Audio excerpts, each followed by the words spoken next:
দুদিনের ছুটিতে ঝাড়গ্রাম ঘুরতে আসা আমাদের বাঙালিদের কাছে একটি অতি পরিচিত এবং প্রিয় ব্যাপার। কিন্তু ঝাড়গ্রাম ঘুরতে এলে যে মেন সমস্যাটা হয়, আমরা অনেক সময় বুঝতে পারি না যে থাকবো কোথায়, মানে এমন কোন জায়গায় গিয়ে থাকবো যেখানে থাকলে আমাদের শরীর মন দুটোই খুব ভালো হয়ে যাবে, মনে হবে যে একটা পারফেক্ট উইকেন্ড গেটওয়ে কাটিয়ে এলাম।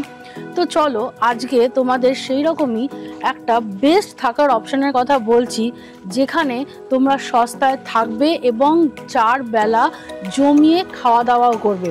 ওয়েলকাম টু চেতনা ইকো রিসর্ট। যেমনটা আগেই বললাম, এই চেতনা ইকো রিসর্ট অবস্থিত ঝাড়গ্রামে।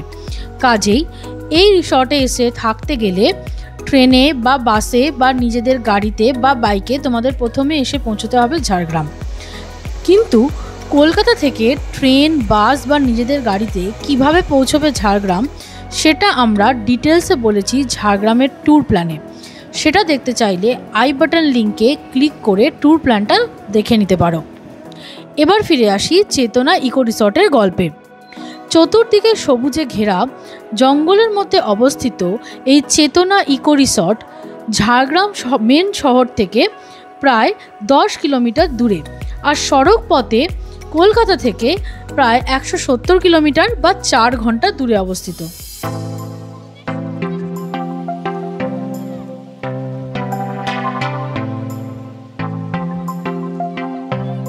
তো অর্থেই কিন্তু ভিলেজ, কোনো অর্থেই কিন্তু মানে ভিলেজ নাম দিয়ে অন্য কিছু নয়। সামনে এই যে আমাদের থাকার জায়গা।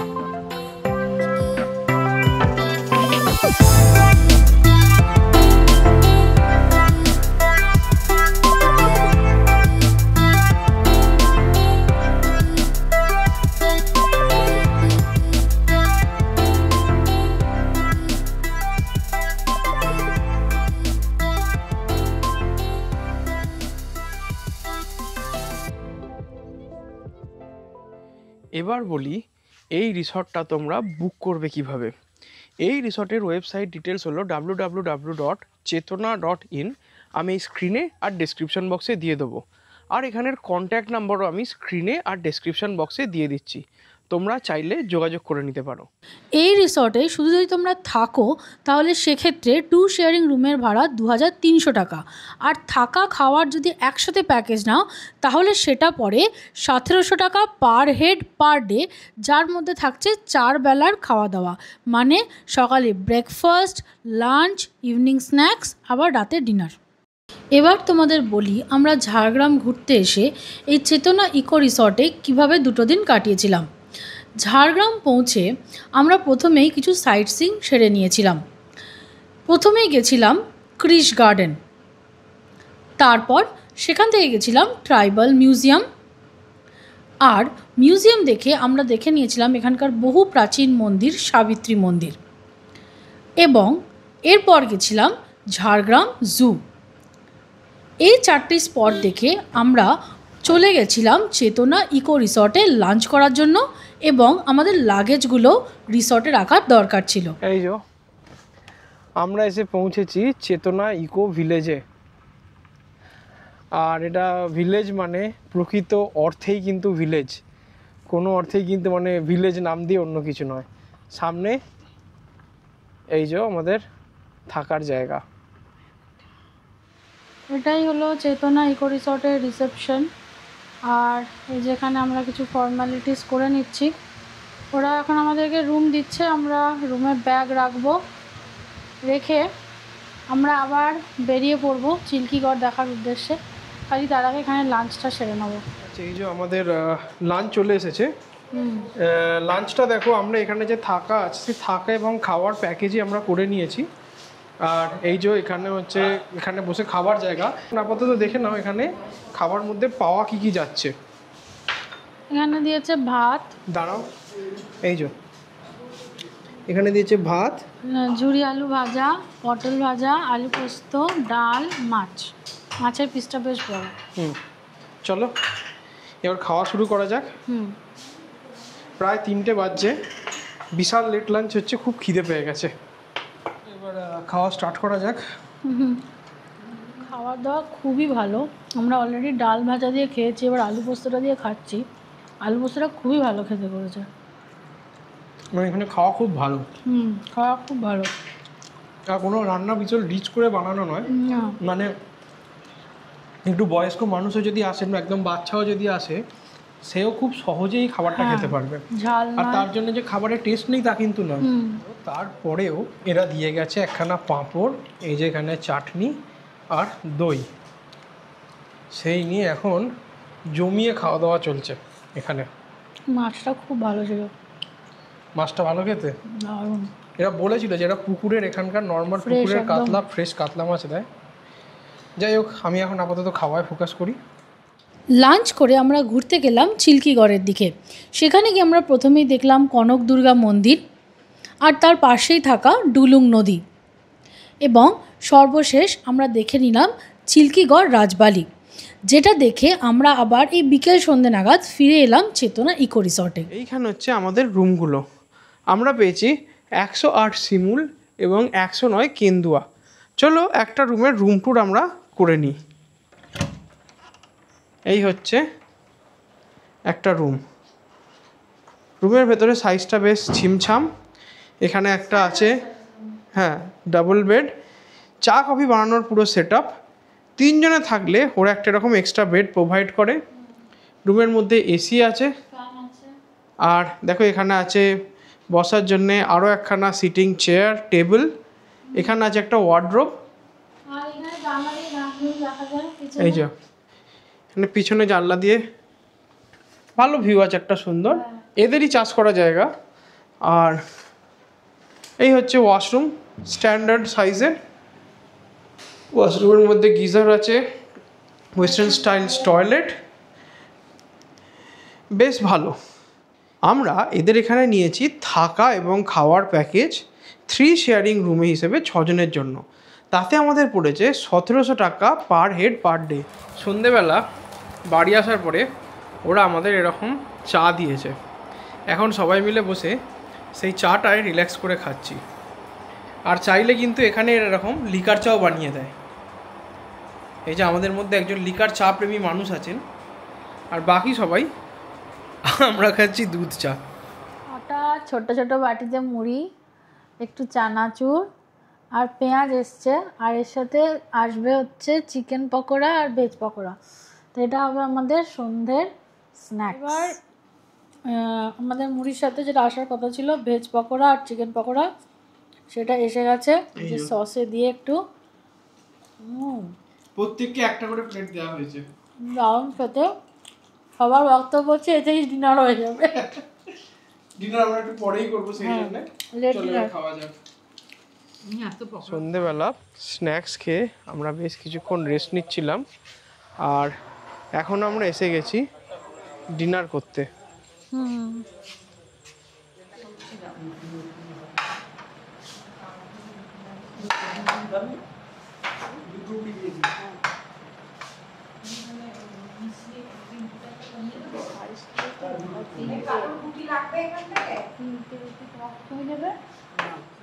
হ্যাঁ দাও।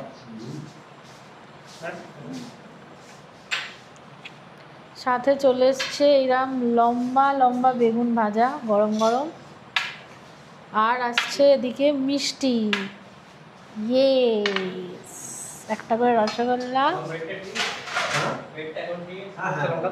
হ্যাঁ দাও, লঙ্কা দাও। হ্যাঁ ঠিক আছে, এবার জল আমি খেয়ে জানাচ্ছি কেমন খেতে।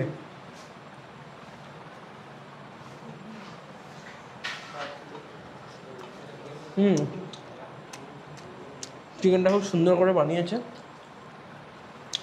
বেশ ভালো খেতে লাগছে। বাকিটা কেমন লাগছে? খুবই ভালো। ওদিকে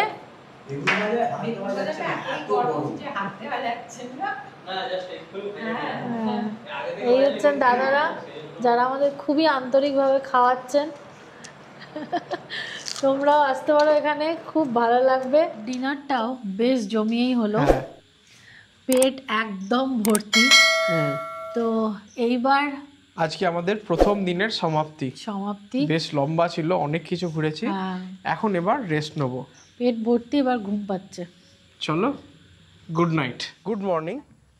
আজ এই ঝাড়গ্রামে আমাদের দ্বিতীয় দিন। কাল যেমন ঝাড়গ্রামের লোকাল জায়গাগুলো ঘুরেছি, আজ আমরা ঘুরবো বেলপাহাড়ি আর কাঁকড়াঝোড়। কিন্তু তার আগে তোমাদের কালকে দেখিয়েছি চেতনাতে এসে আমরা খেয়েছি আর ঘরগুলো কেমন। আজকে এই রিসর্টটা একটু ঘুরিয়ে দেখাবো। এই যে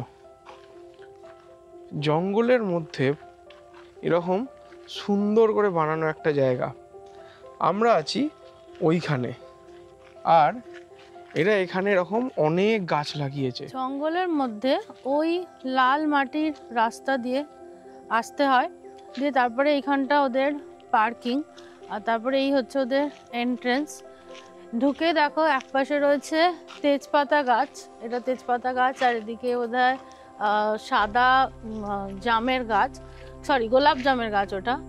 আর এ দেখো এটা হচ্ছে নাগপুরি কমলা লেবুর গাছ। আর এরপর ডান দিকে গেলে রিসেপশন, আর বাঁ দিকে গেলে শুধুই ফলের গাছ, আম গাছ, বিভিন্ন রকমের আম গাছ। সব আম গাছ আমি চিনি না, তো কিন্তু আম গাছ সেটা আমি বুঝতে পারছি। তো এটা যেমন আম গাছ, এখানে ওইগুলো সবই পরপর আম গাছ রয়েছে, মধ্যখানে একটা খেজুর গাছও দেখতে পাচ্ছি এইখানে। এটা নর্মাল জাম গাছ, এই যে হ্যাঁ, যে নর্মাল জাম গাছ যেটা হয়। আর তারপরে এইটা ইয়েস লেমন গ্রাস, দেখি শুকে একটু বুঝতে পারবো। লেমন গ্রাস, দারুণ গন্ধটা। আর সামনে এপাশে গিয়েও বেশ কিছু ইন্টারেস্টিং গাছ আছে। এই দেখো সবেদা গাছে সবেদা হয়েছে, এই যে সবেদা গাছে এখানে সবেদা হয়েছে। আর এপাশে বাঁদিকে এই যে গাছগুলো আছে এগুলো সব ডিফারেন্ট প্রজাতির আম গাছ। এইটা যেমন এইটা একটা মিষ্টি তেঁতুল গাছ, এইটা একটা আপেল গাছ, এই যে ওই যে একটা আপেল গাছ ছোট হচ্ছে, ছোট আপেল, ছোট গাছ, আপেল হয়নি এখনো। এদিকে রয়েছে এই যে বেশ কিছু পেয়ারা, ডিফারেন্ট রকমের পেয়ারা গাছ। এই যেমন একটা পেয়ারা আমার সামনেই রয়েছে এখানে। আর বাগানটা ঘুরতে বেশ ভালো লাগবে। হ্যাঁ, বেশ ভালো লাগবে। এবং শুধু যে এই গাছগুলো নয়, এরা এখানে ধান চাষ করেছে, পুকুর আছে, বেশ কিছু জায়গা আছে। আর যেটা মোস্ট ইন্টারেস্টিং, যেটার জন্য আমার এখানে আসা, যে এখানে আছে একখানা মুসুম্বি লেবুর গাছ, দেখাচ্ছি। গরমকালে এলে যেমন আম ফামগুলো দেখতে পেতাম, হ্যাঁ, এখন যেটা দেখতে পাচ্ছি সেটা হচ্ছে গাছ ভর্তি পাকা মুসুম্বি। এই দেখো গাছ ভর্তি।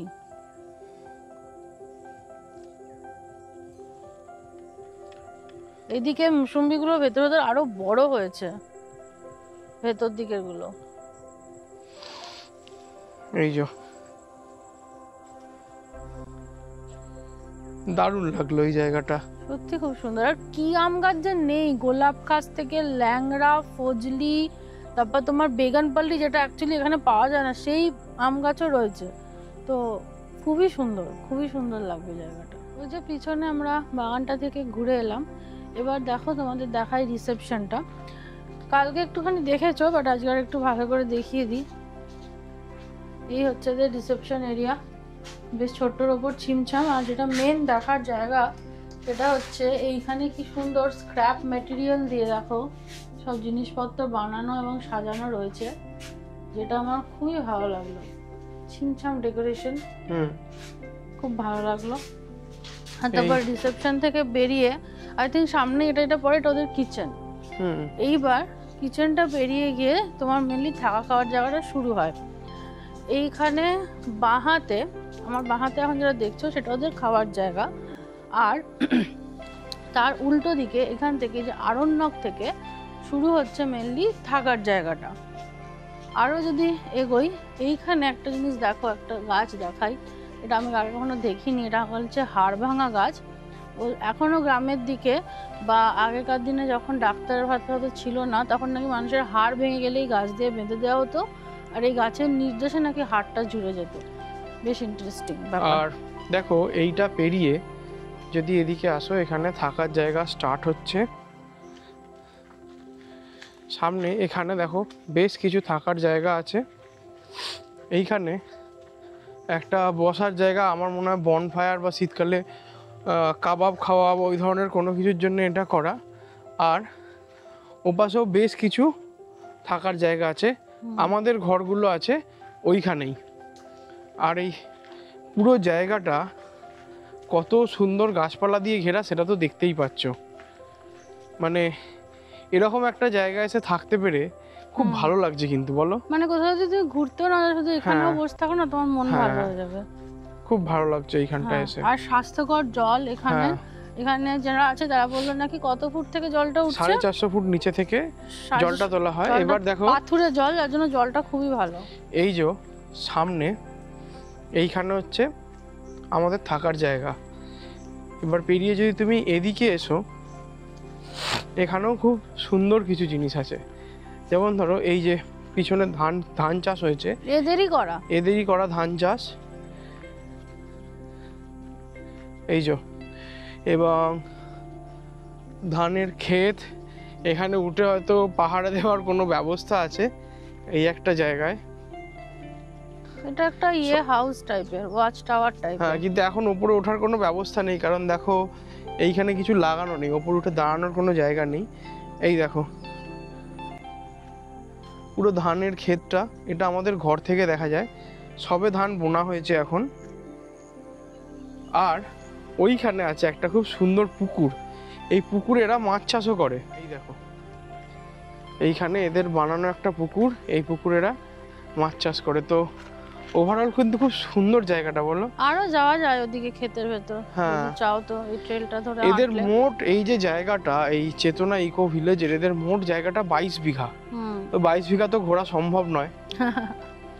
তো এরকম ইকো ভিলেজ এসে থাকতে দারুণ লাগে, সত্যি তাই। এর আগে আমরা মনচাসাতেও গেছি, ওটাও একটা ইকো রিসর্ট। ওদেরও এইভাবে বিভিন্ন সবজি চাষ, মাছ চাষ সব হয়। আশা করি ভিডিওটা দেখেছো, আর যদি দেখে না থাকো তাহলে অবশ্যই আই বাটন লিংকে আসছে ভিডিওটা, ক্লিক করে দেখে নাও। সকাল সকাল এসে গেছে আমাদের ব্ল্যাক টি, আর দেখছিলাম লেমন গ্রাস তুলে আনছিল ওরা বাগান থেকে, মনে হয় লেমন গ্রাস দিয়ে বানিয়েছে চাটা। এবার খাবো গরম গরম। চাইলে এরা মিল্ক টিও বানিয়ে দেয়, কিন্তু আমরা ব্ল্যাক টি চেয়েছিলাম। আমরা বলেছিলাম যে আমরা এটাই খেতে চাইবো। কেমন খেতে লাগছে তোমাদের খেয়ে জানাচ্ছি এবার। খেতে লাগবে, যেমন ওরা তেজপাতাও দিয়েছে, কাঁচা তেজপাতা, আর ওই একটুখানি লেমন গ্রাসের ফ্লেভারটাও আসছে, দারুণ খেতে। এই যে তোমরা চেতনা ইকো রিসর্টের ব্লগটা দেখছো, আশা করি তোমরা এটা বেশ এনজয় করছো এবং জায়গাটাও তোমাদের বেশ ভালো লাগছে। আর এই যে মানে ঝাড়গ্রাম ঘুরতে এসে ঝাড়গ্রামে কোথায় ঘুরবে, কিভাবে ঘুরবে, সেইটা নিয়ে যদি ডিটেল ব্লগটা দেখতে চাও, তাহলে এই যে আই বাটন লিঙ্কে ক্লিক করে দেখে নিতে পারো। এখন আমরা এসেছি ব্রেকফাস্ট করতে। এই দেখো সবাই এসে বসে পড়েছে ব্রেকফাস্ট করতে এখানে। ব্রেকফাস্টে আমরা আজকে খাবো গরম গরম লুচি আর তরকারি। আচ্ছা, আমাদের গরম গরম লুচি এসে গেছে, একদম ফুলকো ফুলকো গরম গরম লুচি, তার সাথে মিষ্টিও এসে গেছে। এবার আমরা খাবো লুচি, তার সাথে আলুর তরকারি। চলো খাওয়া শুরু করা যাক।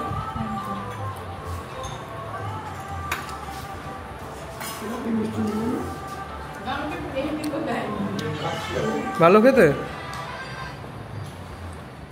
দ্বিতীয় দিন আমরা ঘুরতে গেছিলাম কাকড়াঝোড় বেলপাহাড়ির দিকটায়। সেখানে আমরা প্রথমেই চলে গেছিলাম কাকড়াঝোড়, তারপর সেখান থেকে হুদহুদি ফলস, আর তারপর গার্দাসিনী পাহাড়, ঘাগরা ফলস এবং সবশেষে তারাফেনী ড্যাম। আর একটা কথা এখানে বলে দিই, যেহেতু এই রুটে ভালো খাবার হোটেল সেরকম পাওয়া যায় না, তাই আমাদের রিসর্ট থেকেই প্যাকড লাঞ্চ, ফ্রাইড রাইস আর চিকেন খুব সুন্দরভাবে দিয়ে দিয়েছিল বানিয়ে। তো এখানে মোটামুটি দাঁড়িয়ে দাঁড়িয়ে এখন খাবো।